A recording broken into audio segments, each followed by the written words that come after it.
Hello, James. Hello. How's everything going today? Good. Well, if you probably heard and you're one of our very few subscribers right now, we have a new theme song that we're going to be using for Why's that? the SCAV Report Podcast, or the SRP. Why that is because YouTube decided to copyright ban the song we were using. And I'm not going to call out the company, so I just want to put it out there. We did not steal the song that we had. I went and used a service online, well-known one, purchased a subscription, because everything's a subscription model from them, and searched their music to use that music to do it correct, so I didn't get the copyright bans. And how'd that go? It didn't, because YouTube still hit the ban. So I would recommend, when you do any one of those services, to make sure that you read the exact thing that they are their license is for, because I found that since I linked that account to my Twitch channel, that song would only work if it was played on Twitch. They wouldn't ban it there. But since I took that song and put it on YouTube, they decided, oh, nope, it can't be on YouTube, or it can't be on the podcast, it can't be anywhere else. You have to pay per publishing service that you want to put the song on. I said, no, thank you. I'm not going to do that. Wait, so that was the problem? That was the problem. So if you wanted it on Twitch, you have to pay for Twitch. If you want it also on YouTube, now you have to pay another one for YouTube. Exactly. So you have to link your accounts to all of those, and then they talk to them, and they're like, oh, this account had that music, we're not going to ban them. I was like, no, screw that. So they're getting rich off a lot of beginner streamers. I can tell you that right now. Absolutely. I threw that away immediately. So I'd like to reach out and thank the backing track from Spotify, who was built by Epos Vox and a bunch of other streamers that were out there that give us free music that we can use anywhere, that is unlicensed, that will not get us any copyright bans. Also, shout out to Harris Heller, who does the same thing with his Stream Beats. Yep, Stream Beats by Harris Heller. So those are the two out there that I know of. So give them some love, use them. They're not out there screwing everybody, making them pay ridiculous license fees. They get paid by the play, so they already know that, and that's what they're doing. So thank you to them for not, building a service that doesn't have make sure you read every single line of your contract with me, or we're gonna just copyright and that's the part that sucks, is that it's like, this is copyright banned because of music. Your monetization is gonna go to them. Yeah, exactly. So it's just like, I'm not even monetized, so I wouldn't care. But at that point, I'm like, nope, cut these ends off, and we're not using it anymore. You're not taking my money. So anyway, thank you to them for the music that we are using here, and for the service that they provide streamers and YouTube and all that kind of stuff. Finding music nowadays is completely crazy that you're allowed to play. And the fact that they built that service and they're doing well with the service, making good money off of it, I will promote it and use it. And they're not paying us. No one's paying us. We're doing this on our own dollar, but I want to shout out to their service, because it is it's the real deal. They're not screwing anybody over. Yeah. Well, guys, this has been the SCAV Report. Thanks for coming by. Yeah, that's it. That's all I wanted to rant today, and that's all we're doing. All right. Escape from Tarkov. Let's talk about it. Okay. How's the week been? I know you haven't got a lot of raids in. You've been back from vacation, but we've not vacation. You were working yes, in Barbados. I'll call it a vacation. I was working. I mean, okay, fine. You were working. I'm gonna throw my air just quotes because up I there. get to go to exotic resorts for my job, you can't discredit the fact that I'm still working. I can. I mean, you can, but you're wrong. That's fine. In my mind, I'm right, and that's all that I really care about at this point. Anyway, while James was out working in Barbados, sipping Mai Tais and watching the sunset, after 6 you could do that, right? You worked up until 6. Sometimes it was longer. Oh, okay. Sorry. So sad. I know. How have raids been going? They've been actually not bad. Last night we played. Obviously, you were there. I was. And we had 4 of us, and I had never gone in with 4, and it was confusing and intense and a blast all at the same time. Like, to roll in, like, you're not like trying, like, I never felt like we needed to tiptoe around anywhere, even though one time we got completely destroyed by a team. But like, you just feel like this, like look at us, we're like half the lobby. F off on everyone else. And a couple times I got really far ahead of you guys, and if you turned around, you see the other 3 like moving through the tall grass and stuff. It was pretty cool to see. Obviously playing with 2 newer players, one who's gun ho, one who's super tactical and tries to be quiet, and then obviously we all just argue with each other the entire time. Adds to the fun, but I definitely feel like I'm kind of getting back into my task. I still gotta extract from woods 8 more times safely. I don't know if you know that. So but, there's a little inside joke there of last night. I don't know. I think the tally was probably 45 times. 45, maybe like 7, not 45. But James would not stop saying, "Oh, guys, I got to extract from woods 13 times. Oh, I got to extract from woods 11 more times. Oh, I got to extract from woods 10 more times." And then finally, it just became the running joke of, hey guys, where do you want to go? Oh, I got to go to woods. We have to extract 15 more times. So it's like, we knew. We're like, James, we know. We're going to woods. You have to extract from woods. We're getting used to it. And then, of course, we're giving him a hard time. And then I buy the wrong sunglasses that I needed to do a quest and get smoked in the raid because I'm like, because you're trying to plant sunglasses that you can't plant. Why can't I plant these sunglasses? And I was so pissed.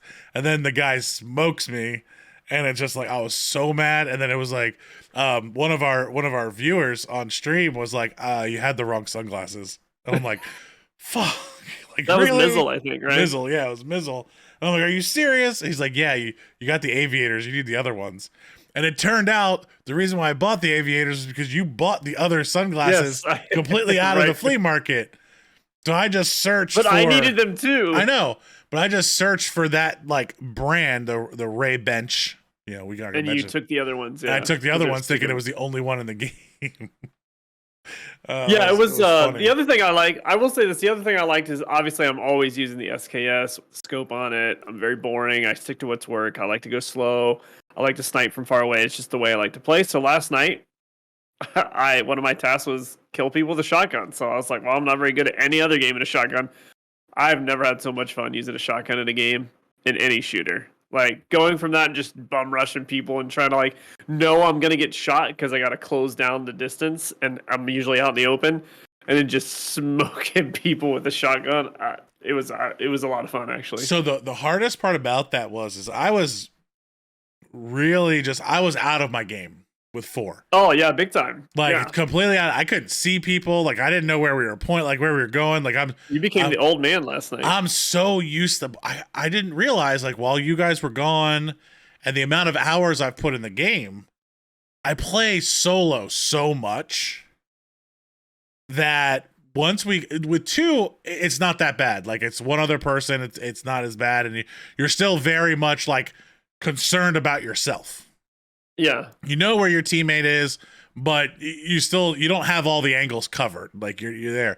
So when we rolled in with 4, having the 2 extra set of comms, and then the amount of scavs you would pull at one time. Oh my goodness, it was crazy. Because we're spread out across a larger area, and you just hear them from all over the place. And I'm just like, which one am I supposed to focus on? Who's shooting me in the back? I couldn't see anything. And then you went to the shotgun.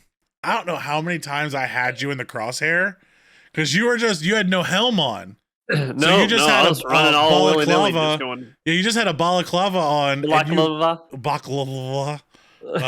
On, and I was like, is that? Oh, that's him. Okay, is that? And I'm like, I don't know how many times I almost shot you in the face. I'm glad I didn't, but it was just really hard to tell you apart. But I will say, the we didn't hit a lot of PMCs, but it added a whole lot. The fights were a lot longer.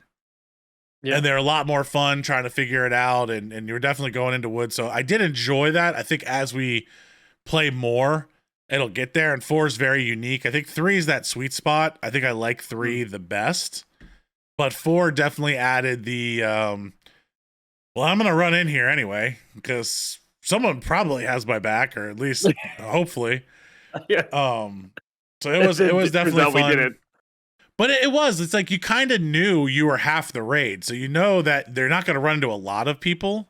Yeah, exactly. And I mean, you dropped at least 7 or 8 each run. Like, you were going Oh, off. yeah, I was just rolling with. As soon as I was like, oh, wow, I killed someone. Then I had all this, I was walking around big balling it everywhere. Yeah, it was definitely fun. I don't know if I would want to play that way every single day. I kind of like the 2s and the 3s. Like 2 and 3 is right where I like to be, but 4 is definitely fun. I think 5 would just be pure chaos fun. Oh, it'll happen. We'll have to do it eventually. We got to try it. Like, I think 5, and we need to figure out like what would be the best map for that. Woods may not be the best because it's so hard to see. Like, you get lost so bad, but I would think like 5 on shoreline. I mean, I think you go 5 on woods and everyone goes their own direction. See who wins. We'll see who wins. Have a kill race. Yeah, it'll be interesting. And who kills minus 5 points if you kill a teammate. Yes. So you can see that'd be actually pretty interesting. Yeah. If you get a PMC, it's 2. Scavs are 1. PMCs are 2. You kill a teammate, minus 5. So you gotta make sure that you pull that trigger and it's the right person. Could be interesting. Yeah, it would be interesting. Okay, so my wife is probably one of our only listeners other than us listening to ourselves at this point, and we have a couple of others, so I can't say that that actually listen. We actually got a couple of downloads here, but the one thing she did mention was like my wife is a Mario gamer, like that's her world, like Switch, Mario, Donkey Kong, like Mario Odyssey, she's cleared everything. Wow. Like every hat, every special thing you could find, every hidden star, every world. Like Mario's her game. If a new one comes out, she's playing it. She's playing it to completion. Like she's getting everything in the game. So she's listening and she's kind of like, we're trying to gear this podcast towards newer players, starters, beginners, because that's what we are. Like, I can't talk advanced tactics. I'm not going to be able to go into depth. If you want that, go listen to the Pestiles, go listen to Jesse Kazam, Veritas. Like, you've already got that. We noticed that there was a hole in the Tarkov world of the beginner player. Like, we're missing that here. Everybody wants to be a Chad, but no one wants to teach the Timmies how to get there. So that's where we're going to fill. We're going to try to fill it as we learn and move on. So the one thing she did ask, and I think it's the question that we're both probably still asking ourselves, is like, what's the point of Tarkov? Like, I don't understand what you're doing or what's it about. Is there a story? Like, what are you trying to do? And I was kind of like, well, there's these bears and there's these USECs, and you got a good question there. So... I mean, does anyone really know what we're supposed to be doing? I don't know, but I was going to ask you that question of like, if you're bringing someone new to the game and you're going to explain them what Escape from Tarkov is, how would you explain it to them? What would you tell them? I think it's hilarious. You think you want me to answer this question when literally the first episode we did was you telling me I'm not good at teaching new people. I'm giving you a chance to redeem yourself. So Escape from Tarkov, to me, if you're a hold console... on. Before you go into that, you're not good at teaching me. I will preface that as I am not one easily wanting to be taught. So I will take the heat on that. Okay. At that point. So James is good at teaching people things if you'll listen to him. Obviously, you can tell I don't half the time. No, never. You never listen to me. Even when I'm right, you don't listen to me. And it takes you like 3 days to admit that I'm right. Gotta do your research to make sure. Yeah. So, to me, Escape from Tarkov is pretty easy to explain. If you're a gamer at all, if you're a console gamer, the first thing I'm going to say, have you played things like Warzone, PUBG, maybe The Hunt, is a good one. Vigor, which is a console-only game. It's third person. They're called Tarkov-like games, right? And Tarkov is kind of the popular one. So instead of dropping in out of an airplane or helicopter, whatever, you just spawn in. And there's only X amount of players that will spawn in, and then there's a bunch of AIs, which are called SCAVs. And there's a lot more detail to it, obviously, but that's the basic gist. And the whole point is that everything you take with you, if you die in the raid, in your when you go in and drop into the map that you're going to play, you lose everything that you have on you. You can also go in with nothing and just do a bunch of looting and then try to extract. What makes the game intense compared to a lot of other games that we're used to, there's no map in game. There are no icons above your teammates if you decide to have teammates. Everyone kind of looks the same. So you really have to communicate. So we're like Warzone, everyone's, oh, I'm going over to this house. Oh, I'm going over to this house. Oh, I'm doing this. And then you come back together and you can see where your teammate is literally the entire time. Even if they're all the way on the other side of the map, you can pull up the map. You can see that's where they are. No problem. On this, you can't do that. So the communication is, it just You also slows. don't have friendly fire. Yeah. It slows everything down. Completely slows everything down because you have to talk the whole time. You have to be focused. You have to want to play this game. You can't necessarily do it casually while you're doing a lot of other things, which a lot of other games have. So I think it adds this element. Now, being first person, it's not as refined as something like Call of Duty as far as the smoothness. It adds a little bit more tactical with the way that the weapons work and the bullets. Of course, you can one-tap somebody if you snipe them in the head. Great. That part's awesome. The other thing that's crazy, when I snipe somebody in Call of Duty, I get that little reward sound that I smoke this guy in the head and it'll pop up on the screen that I killed someone. When you first start playing this game, you hear a lot of people running around. You hear them talking. You hear the AI enemies like making noises. When you kill somebody, you have no damn clue if you actually killed them. So now you're like, well, do I run out there and check the body? Or do I hide here in this bush because I still hear people? And 9 times out of 10, as soon as you run out there and go check the body, somebody smokes you in the head and you're dead and you start all over.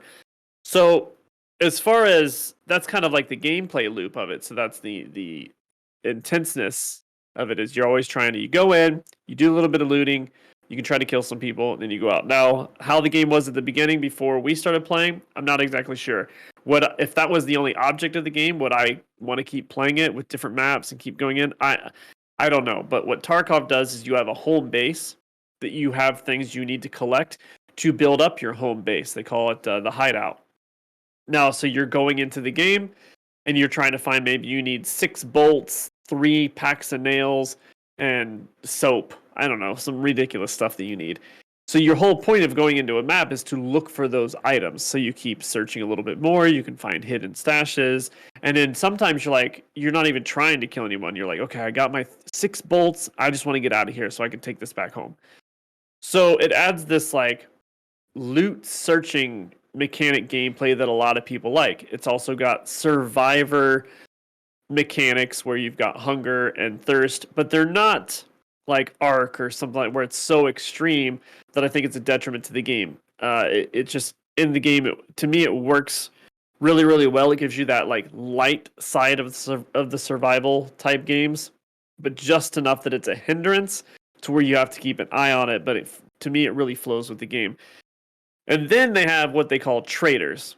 And the traders, which are these out of back at home that you can either trade with or you sell items to make money, they have task, for all intents and purposes for video games, quest. And you can accept quest with these different faction traders, and then they tell you what to do. Maybe it's go get 2 shotguns. Maybe it's go kill 3 AI enemies, which are called SCAVs. Maybe it's go kill 2 PMCs, which are human-led, human players like us. We're PMCs. So, and they're all different kinds. Maybe it's go find this item here, so you've got to look it up. Now, the thing that's always interesting is, if there wasn't a wiki, I'll be honest with you, I don't have a damn clue how I would figure out half some of this stuff.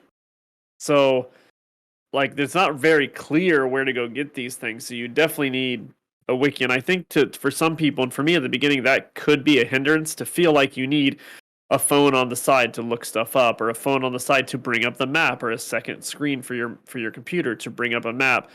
Those are, I like them, but I could see how they would be a negative for a new player. But like I said, it's like a Warzone. It is like a battle royale type deal, but you don't have to be the last one standing to win. In fact, you don't even know how many people are alive in the raid when you leave. You usually have anywhere from a 20 to 40 minute clock, and you have that much time to extract. You usually spawn on one side of the map, and you have to get to the other side of the map to extract. And there's a handful, anywhere from 4 to 7 different extractions, depending on which map you're on and where you spawn. So again, it's got that battle royale feel to it, but you don't have to fight. You can just loot. You can fight and loot. You can just fight. You can leave when you want. And there's always that tension of like, if I die, I lose everything. Yeah, so I think that's the part where the game doesn't give you any information about the game. You have to learn it. So again, we're in this, we're at 12. So there've been 12 wipes through this whole game. It's been going on for what, 10 years, maybe even longer than that. The game itself has been around for a long time. And has it been around that long? I mean, it's been around a long time. Maybe not 10, but it's been a solid. It's been multiple years. So I think for new players coming in, 2017. 17. Okay, so we're 5 years. 5 Almost years. Coming up on 5 years. Yeah. Yeah. So new players coming into the game, especially like we did at first, having no idea, like you're asked, like, do I want to be a bear or do I want to be a USEC? Like, but you have no background on what that You're means. like, I have no idea who these characters are. Yeah. So itself is like, it's based around the city in Tarkov that they have, and you are the USEC side and you're the bear side. So there's two different factions that are fighting against each other. It seems like you can play together if you're bear and USEC. Like, it doesn't, like, you're not separated from playing with your friends if you're on one side or not. Like, you can still, which also doesn't make sense to the lore if you're trying to lean into that. Yeah, it doesn't make sense to the lore. But again, I think I don't have the player base because I'm still a beta game. I need to be able to have people out there playing. So they have those pieces. But I also feel like at some point they would have to work together, because you have all of these other factions that are trying to stop you, like the SCAVs, the rogues, the cultists, all of the other stuff that's in the game. So for a new player, don't try to understand everything that's going on in the game right off the bat. Yeah. Like, that's the worst thing you can come into and try to do, because the lore is kind of broken, because the game is a beta game. I would say of all the beta-ness of this game, the lore is the thing that's kind of broken the most, because they're just kind of making it up as they go along, and they can change it at any time because they're coming up. I think Nikita has, and we say Nikita, that is the head developer, the runner of all of this. He has an idea of what he wants to do with it, but they're working to get there. As when I came into the game, I think one of the pieces that is what kind of intrigued me more after I got over the first part of, like, I want this. You kind of have to get over, I want this to be like some other game, and take it for Tarkov. It's his own genre. There's other things out there like it that play in that space, but this is probably the one that started all of those things and pulled from the ones that were older, like the PUBGs and stuff like that, and pulled elements in that they thought were good to support them. Now, I will say the no map thing still drives me insane. I don't understand why we can't have maps in the game. That seems like one of the, like, easiest pieces that you could put in, but you do have quests that allow you to get a map that you can open up in the game. So that eased my mind when I found out that was the case. And then you have all of your, service, all of the exterior other group services that you can pull up. So we normally have a map up on the other screen, so we know where we're going as we were learning the maps. Now I don't pull them up very much, and we're only 3 months into playing the game. But we also keep in mind we haven't gone to every map. Yeah, I think I know most of them except for like one, like labs. Like I don't know labs, but it doesn't take you long to learn them because there's not a lot of. They're not as big. Like I think that was the part when we came into it. Is feel big. They feel big when you start, but coming from Call of Duty that we came from in a Warzone map, it is nowhere near the size of a Warzone map where you're trying to figure out where all of these locations are, all your different buildings up and down. Like they're not that big. And once we kind of understood the feel and the grasp of the size of the map, it started making it a whole lot easier to move around and understand that like, oh, okay, I'm already here. Like I don't need to run farther in order to do those things. So that's kind of what we have there. So that's the basis of the game in a nutshell there. The next thing I kind of want to bring in is like, what would we want to tell new players to focus on when they first start? So you get into this game. Okay, I understand the lore. I've ran a couple of raids. I have a feeling of the system. What should I be doing to try to accelerate my growth into the game? At that point. I think they've done a good job with the tasks, also known as quest. I think if you stick to the main quest lines and just try to give you, so you feel like you have an objective, they do help you learn the map quite a bit as well, I think.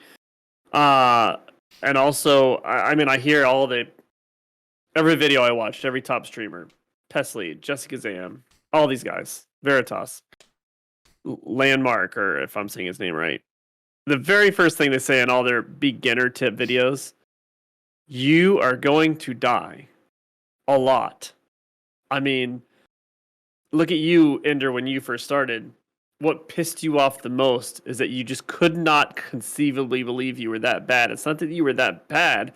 It's that map knowledge is huge. And if you don't have map knowledge, you're running out in the middle of like, you've got 3 scavs shooting at you and a PMC shooting at you from a place that now we are those players shooting down on the newbies that are in the wrong place at the wrong time because they don't know where they're going. Once you get over the fact that you are going to die a lot, even as you get better, the game becomes more enjoyable because you sit there and you stress so much about losing gear, or you get gear, so now you're afraid to use it because you don't want to die. I think you literally have to force yourself not to care about that. And the moment you can let that go, the game is more enjoyable. So I would say in this game, and I know everyone says it, and I kind of hate the recommendation because it's so basic. It's almost too basic. Is you hear everyone say, oh, you started a new game, and the best thing you could do in Tarkov is learn the maps. That's not really helping you in the game. Like at the end of the day, you're going to learn the map because you have to play the game. Yeah. So don't focus. Really don't focus on learning the map. Pull up another map on another screen. Well, that's why I say follow the task. Like definitely, follow the task will teach you that. But the tasks don't tell you where you need to go. The tasks just tell you what you need to collect, or that. So pull up a map on the other side and explore. Like play a couple of raids, and what I did, play offline raids. People don't do that. If you are like worried about the gear, I told you to do that in the beginning. I said, go play offline a couple times, run around the map with no enemies. And it's not even like running around. I actually put the enemies at the highest level they could be. Like if I was going to recommend, like you're going to start playing, grab one of the base level guns out there. So go pull up any YouTube video from one of these top level guys of a budget build starter gun. They're going to say the SKS. They're going to say, the UMP. They're going to have these ones. Try some, get one that you like the feeling of. Whatever that may be. Then go into an offline raid of the map that you have the most quest on, which is going to be customs and woods, really. Especially when you start customs. Like I would say everyone start on customs. Customs is my favorite map because it gives you a little bit of everything in the game. There's a wooded area, there's a city area, there's this, big ravine in the middle that you have to cross over. You have every element you're going to get from the other maps in that one map. Yeah, it's close-up fightings, long-range map. fightings. It's a great map. Take your go offline, bring your SCAV level difficulty down to easy, and put the amount of SCAVs high. Turn off the bosses and go in there and just run around and shoot things. Because what you're going to get is going to get used to the feeling of the recoil of the guns. You're going to get used to the aiming. And the biggest thing is you're going to get used to the sounds. What does it sound? You're going to boost your confidence too. You're going to boost your confidence. And that's the biggest thing. It's like, what does it sound like when an enemy's walking on wood?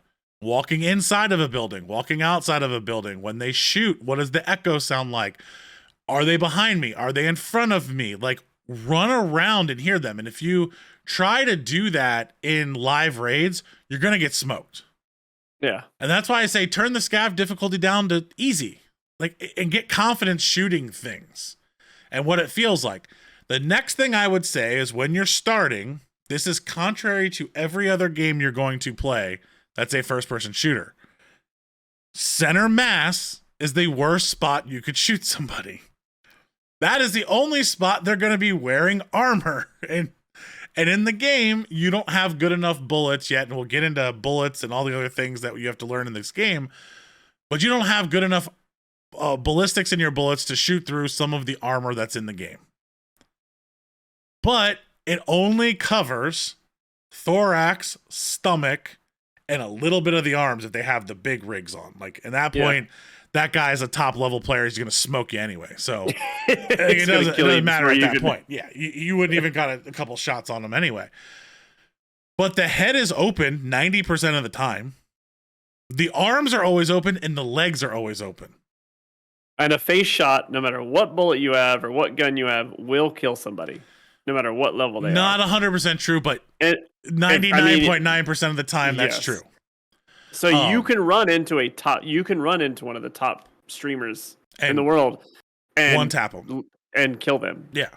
As a brand new player, I've watched a Pesley stream. He's like, what just happened? Yeah. Like he's got accidentally smoked by a guy that just pulled off a lucky shot. But yeah, my recommendation, like for me, is play a bunch of offline raids and get used to the feeling of running around and shooting things, because it's different. It's not Call of Duty. It's not Halo. I mean, I was talking with my friends the other day of like why I enjoy, we were playing Halo, and it's like, with Halo, you've got a shield and you can go hide until your shield comes back. It doesn't matter where they shoot you. That shield is going to protect you everywhere. Yeah. And then I started thinking to myself, this is literally a realization I had a couple of days ago. And I'm like, you know what? I'm still playing Tarkov like my body is covered in my armor I'm wearing. But my armor is really only covering my thorax and my back.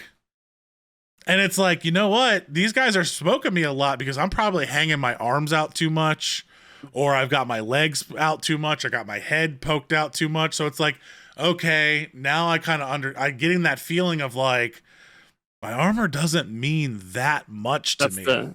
Ender, would you call that the realism of the game? It's starting to give you some realism in the game. You can listen to that podcast as well. But I think that's just the mechanics of the game now coming into play of like, and that's what I'm trying to think of, like getting out of the gear fear. And my gear fear was always like, well, I got this tier 6 armor. Like it means a lot. I just get one tapped in the head or smoked by somebody that's using some, there's rounds called rip rounds that have high flesh damage and they just shoot at my legs. Like it doesn't matter there.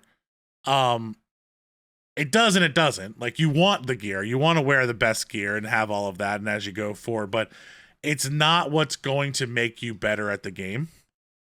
Getting used to, how the game feels, the mechanics, the shooting, the recoil of the guns, the ballistics, and then the tactics of the game. When to disengage from a fight. Like, okay, I'm just not going to win this one. Let me get out of this. When to like, okay, here's here's a guy that's crossing. Okay, let me make sure he's not crossing with 2 other people. Yeah. Let me sit back and wait for a second. Or when do I actually take this shot? When he's in the clearing, when he's in the bush, can he see me? And really, I think, get used to what the game sounds like. And that's watching Lupo on his streams, Dr. Lupo, is really the one that impresses me the most with the sounds. Yeah, he can tell if someone's like stepping on glass and exactly what building they're in sometimes. And it is unreal, but at that point, it's you have that confidence of like, now I know where people are around me. Yeah. And if I know where they are around me, I have an advantage to that. And I can start playing that advantage, and I feel more comfortable because I have those things. And I also start realizing the difference in my teammates' steps. Okay, how close are my teammates? What their steps sound like versus somebody else's steps. And it's very much back and forth on those. The other thing, and I am bad at this because I love the guns in the game.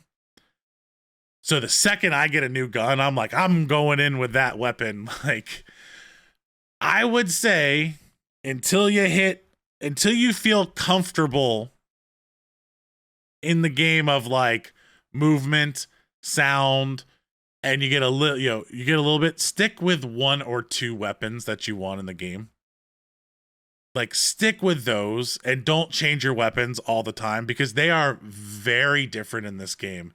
And the ballistics are super different. You take one gun in and you know it's 4 shots to the chest most of the time to kill somebody. You take another gun in, it might be 9-10 shots to the chest because of the different bullets and the way the gun works and the bullet drop and velocity and all of those other things. Like, don't try to learn that while you're starting of like, oh, now I know if I'm taking an MP5 in with me, all right, my fighting range is like 30 meters away. Yeah. Anything outside of 30 meters, I might as well not pull the trigger because the gun's not going to do much. Now, if I'm taking the SKS in like you have, well, I got 100, 150, 200 meters that I can engage in a fight, but I know if I get into that 30 meter gap, it's going to be kind of difficult because I have slow rate of fire. Yeah, I'm going to start to struggle. Now, if I hit them, they're going to go down fast, but I don't have the rate of fire that someone with another gun would have. Don't try to learn that. Take the gun you have and play the style you want. If you want to rush, pull an SMG and go rush. Shoot for the legs and shoot for the head. If you want to sit back and snipe, go with the SKS or the Mosin when you first start. Those are easy guns to get. They're cheap. You can pull them off of any SCAV that you do. And you're not going to care if you lose it because you're going to find 15 other of them. Yeah. Like, you're a great example of the SKS. I think you have 45 of them in your whatever stash. Right I'm low right now, actually. Very low. You had a lot. I had a lot. They are all gone. I lost the last one today. And then the last thing I want to talk about is the SCAV Run, which gets lost when you watch a lot of the top end players because they don't do them. And they get lost. We talked about this last night. Yeah. Since we're streaming, we didn't want to do them because if anyone's watching, it's probably not interesting. But if you're a new player, do your SCAV runs. Just run in, fill up with as much gear as you can. If you don't have anything specific, it doesn't matter. Just go to a map that you enjoy running around. Go to stashes. Go grab food at the grocery store and interchange if you want. That's a great way to get food and water, is to do that on your SCAV run so you have it. I'll make a video. Even if you just like the gear that your SCAV has, just run to the extraction. Just leave right away. It takes you 5 minutes at most. So go in, get out, but do your SCAV runs because they have a cooldown, right? So you can't just keep going SCAV, SCAV, SCAV, SCAV, SCAV. You gotta do them. Another great time to do them is if you are playing with friends and you're new. Odds are one of you is probably going to die early and the other one's going to spend time trying to get out. Now, let them do their thing. Mute yourself on a mic if you have to. It's not a big deal. There's no reason to be going in. Like last night, if the 4 of us would have done a SCAV run, we're immediately splitting and going all opposite directions, right? Because you don't want to follow each other around. You can't share the loot and you're not really trying to fight anyone. Because you don't want to kill other SCAVs when you are a SCAV because it affects your ranking with them. So just do them. Go on your own. Go when you're waiting on your friends to finish a raid. And then do with your stuff, do what you got to do. But the biggest advice I have is every time your SCAV is available, use your SCAV. Until you feel like you have so much stuff that it's pointless. which won't happen for a very long time. So, But and I think the just other do it. part of SCAV runs that people forget is mastering the SCAV run when you are learning the game gets you out of gear fear because you learn the economy and you always have rubles to buy new gear. And that's the part where I don't like. Now I know I can get on my SCAV. You know, I may do 3 or 4 SCAV runs, and you know, I'm lucky enough to have lowered my SCAV cooldown to where I can kind of start doing them back to back to back. I think it's only like 6 minutes in between each SCAV run. Mine's 7 or 8 minutes now. Something like that. So you start out there 30 minutes, so you have 30 minutes in between each one, which gives you enough time to run the SCAV run, get all the loot off of that, organize it in your stash, go try to do some quest, some task in game, and then by the time you're out of it, go do another one. And the part that I was using my SCAV runs, that was my cooldown time, so I wasn't raging. So like all of a sudden you take a bad beat or something like that. Okay, I'm gonna go run my SCAV. I'm gonna cool down before I go back in here and just die again because it really is like a great unrage mechanic I've ever had in a game where you like, because it's so chill to go in with your SCAV. Really, and really it comes down to, for me, playing the economy side of the game is I need rubles to replace the gear that I know I'm going to lose. I'm gonna lose it. There's nothing I can do. So even if I go in my SCAV run and I start, you know, we actually have a video on YouTube of where all these stashes are on Interchange. Interchange is a great SCAV run map because you can get anything on it. So if you need food, you can get on it. If you need electronics, you can get on it because you're going into a mall. Like, let's call it what it is. You're going into a mall. And the beauty of it is all of the stashes that give you some of the high-end gear. Like, Mr. Graphics Card has pulled out multiple graphics cards from stashes, and it's not me, James, who gets lucky on everything. I'm very good at that. I'm very good at that. But for me, I think I've pulled all my helms come from SCAV runs. All my headsets come from SCAV runs. 90% of my armor comes from SCAV runs because you find them in boxes and stashes and you're looting them off of bodies that other PMCs have killed and left. Yeah. You know, they're just leaving there. And the beauty of Interchange is you don't even have to go into the main building. They're all on the outside and no one bothers you. So you got 16 minutes. And one thing about a SCAV run is you don't get the whole raid. It's a shortened raid. So you go in and you're at the end of the raid or the middle. So we've gone in with anywhere from 30 minutes to 16 minutes. I'd say the average is like 20. So you have 20 minutes to get in and get out. Most of your PMCs have already done what they needed to do, gather their gear, and are already on their way out or have already left. And you're there to just pick up whatever they had left over. And a lot of times these guys can't take everything with them. So you're picking up your base level guns, you're picking up your headsets, you're picking up whatever it is you need. And then you're also getting ammo in the game. Like this last event proved us how much ammo was important, how much magazines are important when you can't just go and buy them. But play the economy, get the gear, sell it to your vendors in the beginning. When you hit level 15, you get the flea market.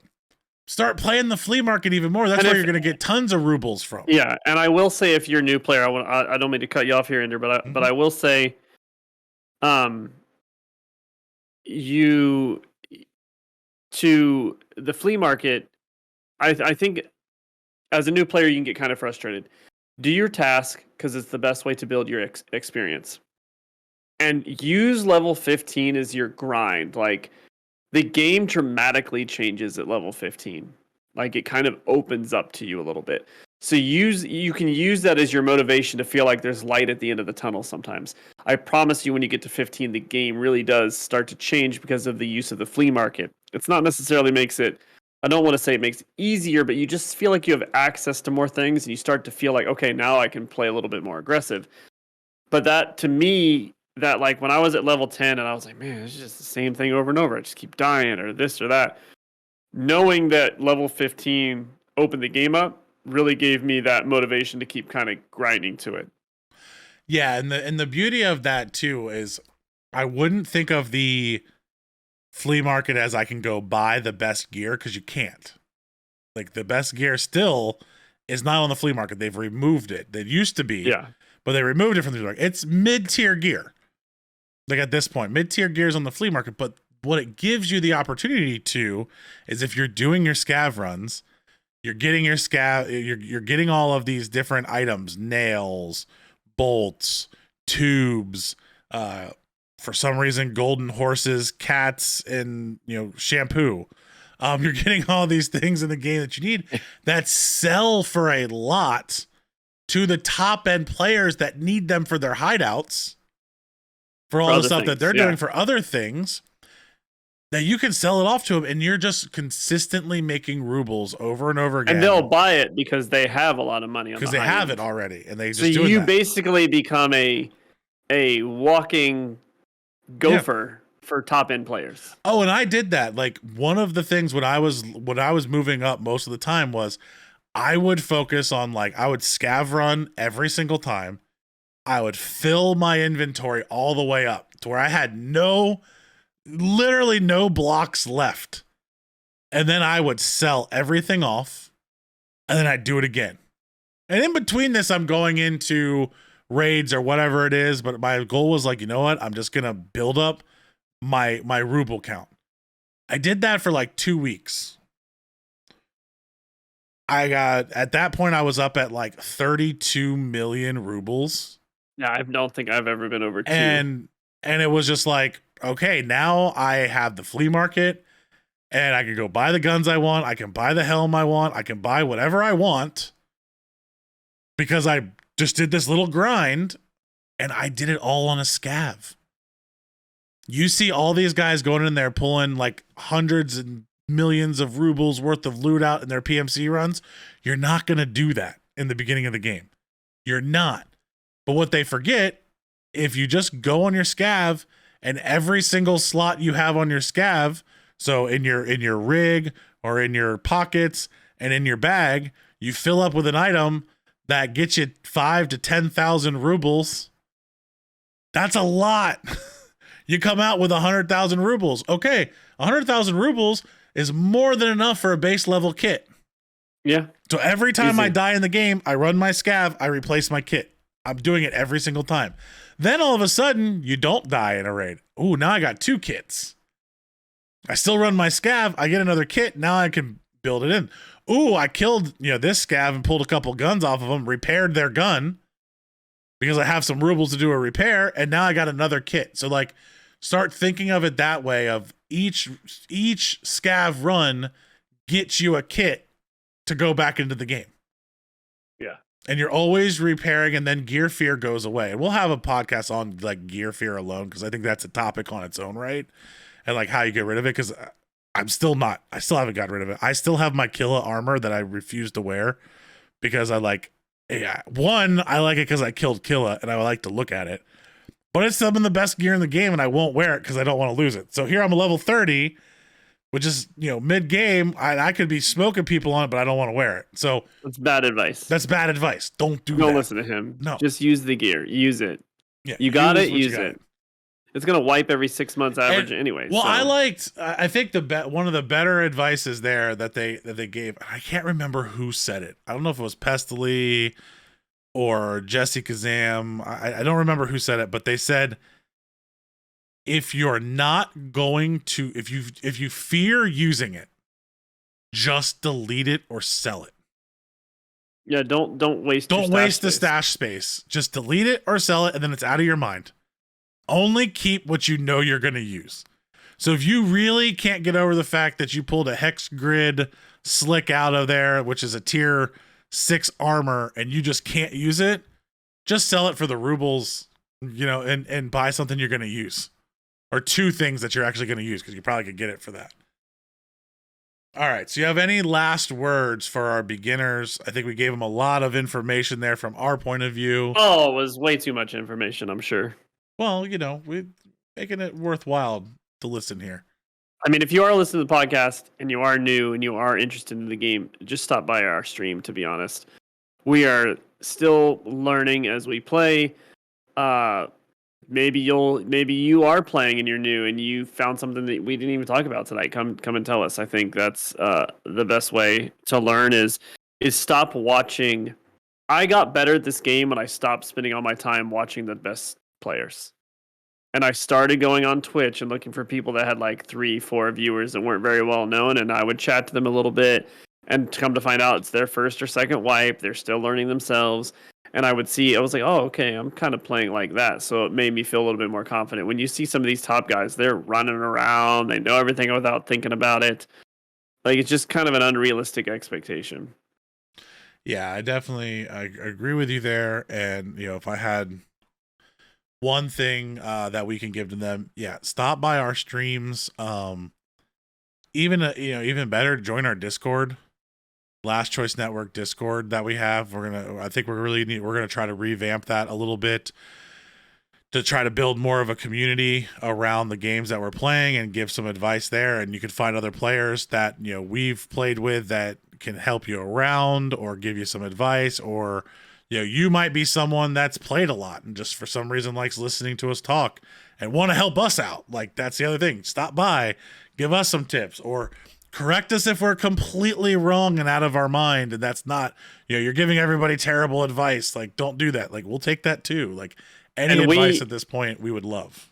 And one of the guys we play with, he is new to the game, but I promise you, I've been playing video games with him for a long time now. He is a Sherp. He's like a true Sherpa. He is the type of person that if you were a new player and you want help on a quest, you can literally jump on our Discord. You could message to Master of Shadows. Hey, I want to finish this quest. Can you help me? If he is around, he will get on and he will literally handhold you and walk you through a quest. It is his favorite thing to do in any video game, whether it's Destiny and it's soon to be Escape from Tarkov, Elden Ring. This is what he enjoys the most, is helping random other players do something that they're trying to do in the game that they're unable to do on their own. So absolutely, he's perfect at that. Cool, guys. So I think that's it for today. And if you like the content and you want to learn a little bit more about us, please go to any one of your podcast channels or anything at that point. Search for the Last Choice Network, and you'll find us there. Also, check out the SCAV Report on YouTube. I try to get a video every couple days up there. All the podcast video recordings will be up there, so if you want to see that. And then we also have some guides that we're trying to put out, but mostly it's the news of Tarkov and things like that. So again, thank you everybody. For everyone that's listening, we love you. You keep us doing this. Please give us some feedback. Nothing's worse than when you do all of this and no one says anything, good, bad, or indifferent. We love hearing the feedback and comments. I'm Ender. You can catch me at twitch.tv/IamEnder_TV. And I will pass it over to my co-host, James. Where can they find you at? Same, twitch.tv/the3jgamer. So awesome, you can find me there. YouTube stuff is coming on the way as well. And I also play with, like everyone likes to make fun of me, it's an Infinity Gauntlet, but I play with an Azeron Cyborg keypad. So if you're interested in learning that, feel free to stop by and ask some questions. I'm more than happy to help you. Yeah. Are you done laughing? I'm not even laughing anymore. See you guys later. Yeah. Have fun.